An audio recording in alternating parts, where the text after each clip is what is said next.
My girlfriend said, "This is a starter kit." I replied, "I'm not doing this." Best read it. I checked out early, split the folio, booked first class, left the keys, then moved out. Because her next call about Marcus didn't reach Marcus' original post. I am 33, male. My girlfriend, Vanessa, is 31. We had been together a little over 2 years. No kids. We rented a 1-bedroom near the airport where planes wrote slow lines across the sky. I work in logistics for a medical supplier. She works in marketing for a travel site. We met at a charity 5K. It felt simple at first. We booked a winter break at a beach resort. 5 nights, basic package, breakfast buffet. 2 pool chairs if you woke up before 9. I paid for flights. She paid for the room with her employee discount. We both said we wanted quiet. The first off note came on the shuttle from the airport. Vanessa looked out the window at the water and said, "My ex took me to the private villas at Azul." She said it like a weather report. I nodded and said the sunrise here would still be good. She smiled without looking at me. Little things stacked up. At check-in, she asked the clerk about upgrades. When there were none, she posted a story captioned, "Back to basics." At dinner, she said the ceviche last time with him had more lime. I tried to let it pass. I told myself comparison was a habit, not a verdict. On day 2, we moved our 2 pool chairs 3 times because the shade shifted. Vanessa said the loungers at Azul had attendants who adjusted umbrellas for you. She said, "We are not doing it right." I said doing nothing is the point. She sighed and scrolled. The detail that finally stuck was small. I woke early on day 3 and walked to the beach alone. When I came back, Vanessa was on the balcony with her phone. She did not hear me. I heard her say, laughing, "No, not like with Marcus. This place is the starter kit." She saw me. She ended the call fast. "Just my cousin," she said. "We talk travel." I poured coffee and said nothing. My stomach went quiet the way it goes before a decision. We had booked a snorkeling trip for that afternoon. In the lobby, while we waited for the van, Vanessa said, "If we had booked like Marcus, we'd be on a private boat." The way she said his name slid under my skin. I had heard it in other rooms, in other fights. As proof that I was always almost enough, we got to the dock. The guide handed out masks. Vanessa leaned in and said, soft enough only I would hear, "You know, Marcus would never book the basic resort." She smiled like it was a joke. It was not. Something settled in me, not anger, a kind of cold clarity. I looked at the boat. I looked at the water.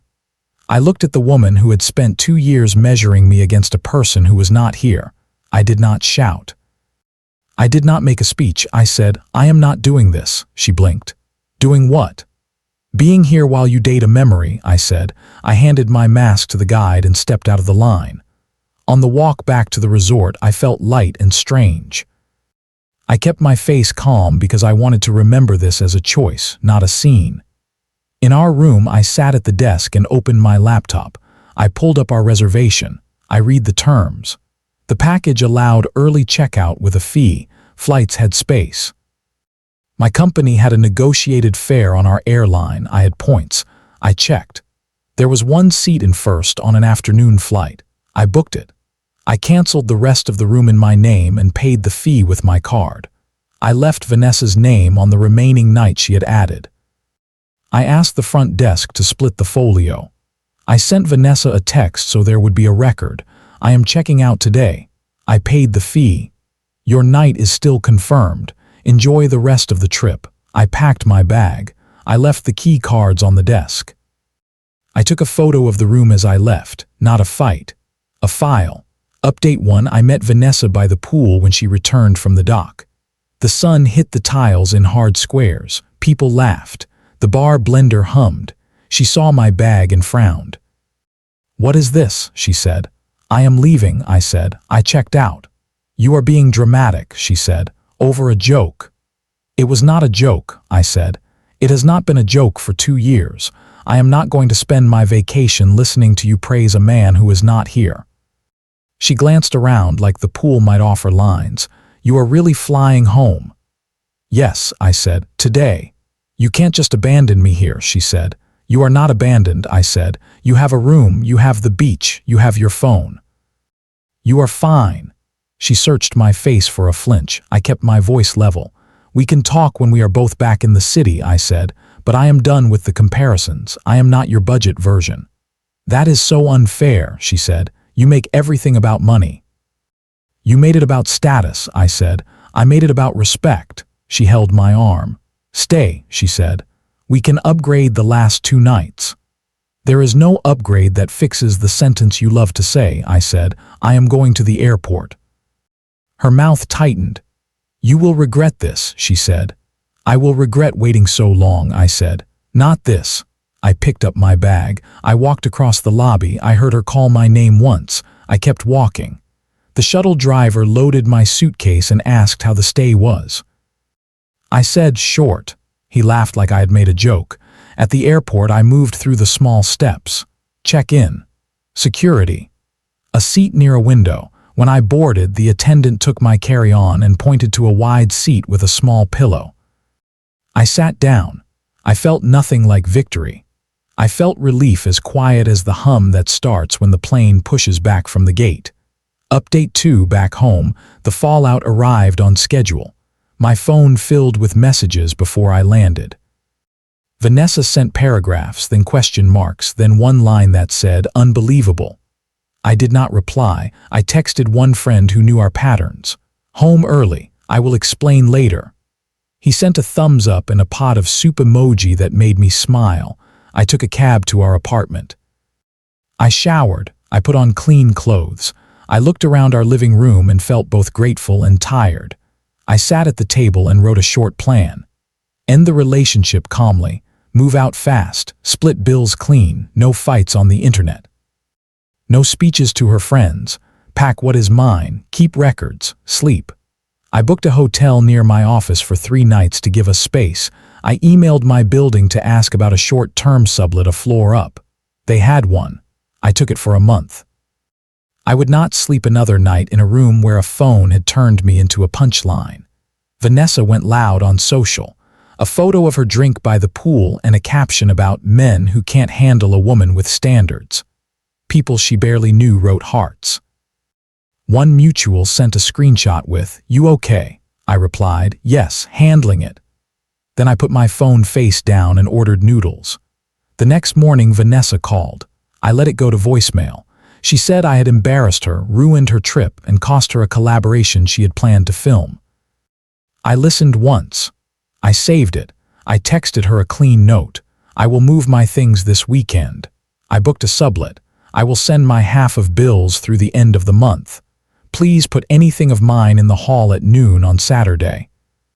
We can exchange keys then. She wrote back, "You are unbelievable, we are not done." I did not answer. I sent an email with a list of items I would take and attached photos. I copied myself and a folder labeled Vanessa Move. She posted a second story.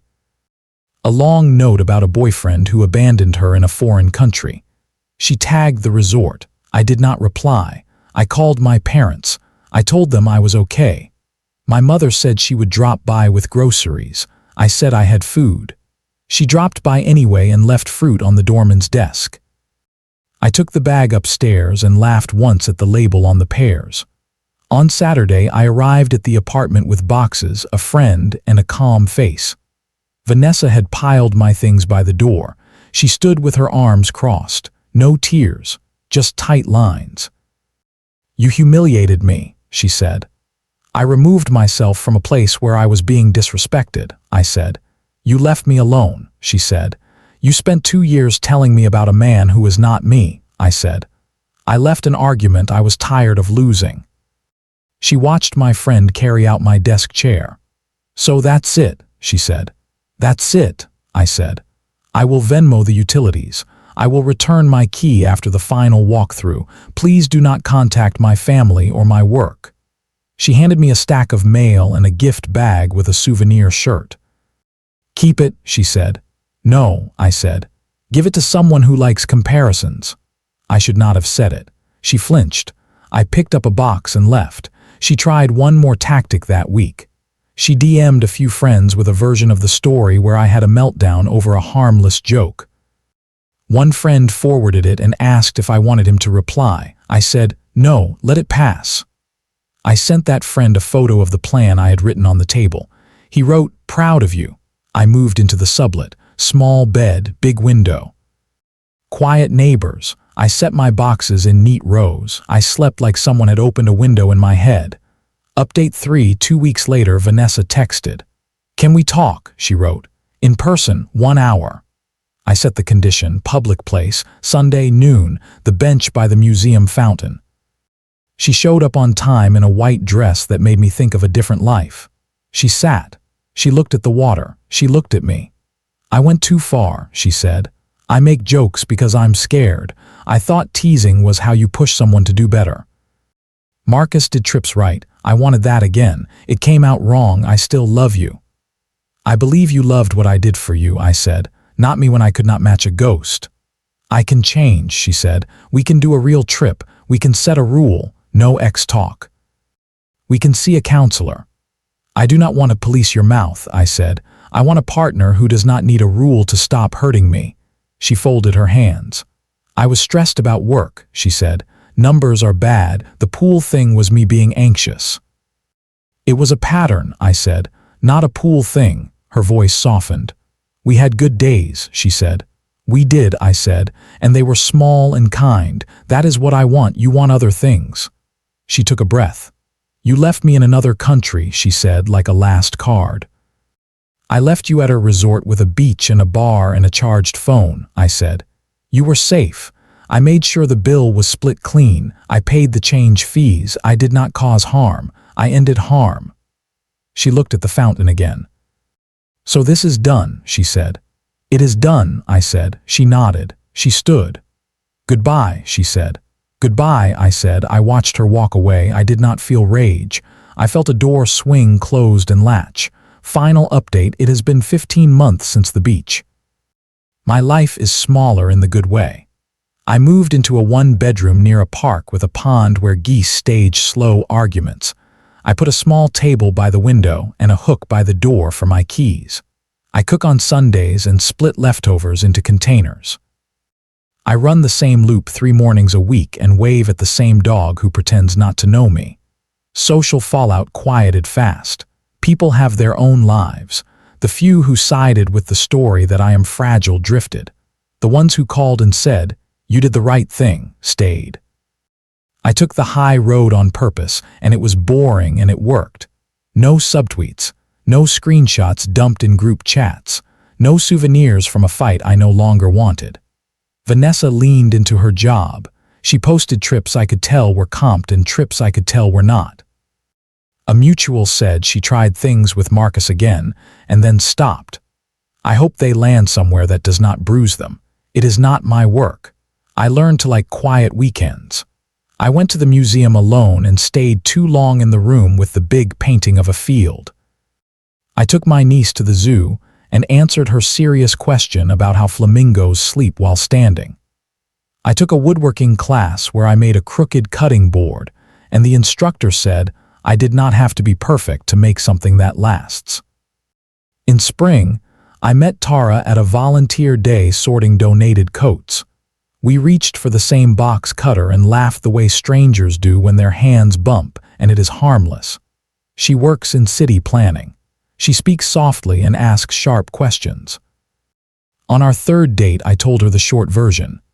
My ex compared me to someone else every chance she got. I flew home early from a trip. I ended it. I am careful now. Tara said, "Careful is a kind of respect."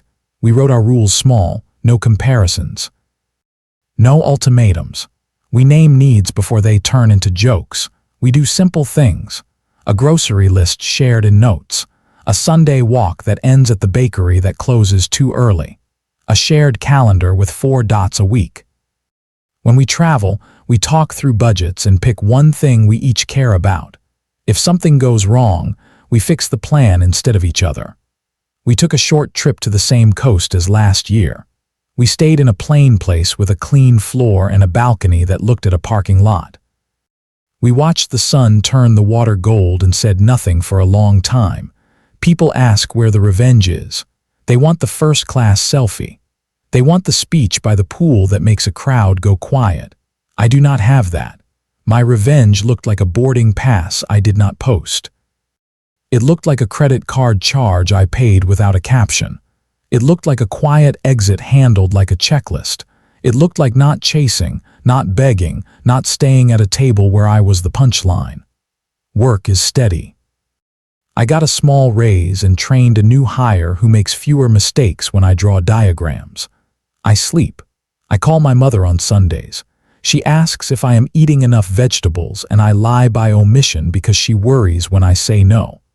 Last month I stood in a small park and asked Tara to marry me. No flash mob, no drones, a ring that fit and a bench where we sat and smiled at a kid flying a crooked kite. She said yes in a voice I will remember if I live to be old. We took a photo of our hands for us and sent it to our parents and nobody else. We made a plan for a small wedding with soup and bread and a playlist that swings between my old rock and her quiet pop.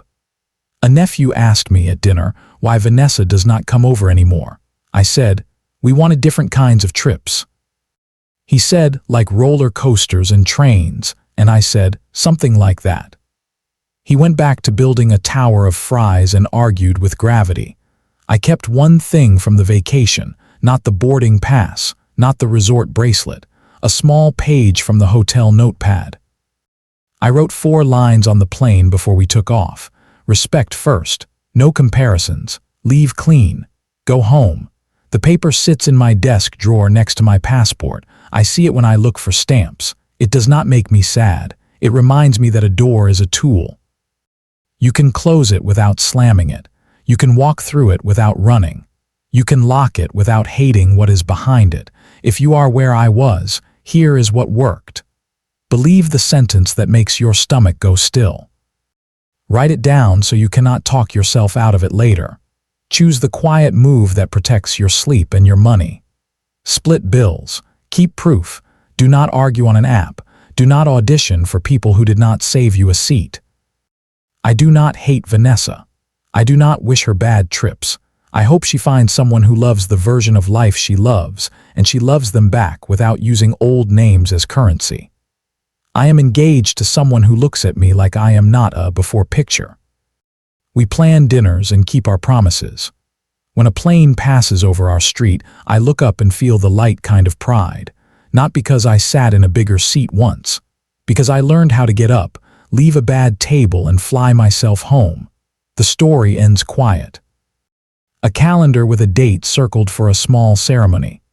A kitchen full of bread smell. A message from Tara that says, pick up seltzer. I reply on it. No script, no stage. Just 2 people who stopped keeping score with ghosts. That is enough.